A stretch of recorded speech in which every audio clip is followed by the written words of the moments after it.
Habari rafiki, popote unaponifuatilia mwana wa nabii Ufunuo. Leo ni siku njema kabisa, ni tarehe 1 mwezi wa kwanza 2026. Naamini Mungu amekupa neema, wewe ambaye unanisikia na wewe ambaye unasikia video hii na wewe ambaye utasikia video hii. Ni siku njema ya baraka, siku njema neema.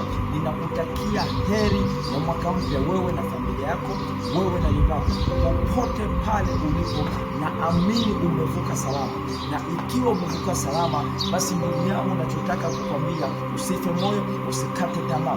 Popote pale uliona kuanguka, uliona kushindwa, maada umeona tarehe 1 mwezi wa kwanza 2026 ni mwaka ambao Mungu wa baba yangu atakushangaza sana, atakutendea makuu sana. Kwa hiyo chukua imani yako, muamini Mungu tena, usife moyo wala usikate tamaa. Neema ya Mungu iko karibu kukutokea na kujidhihirisha kwa maisha yako katika jina la Yesu Kristo. I love you.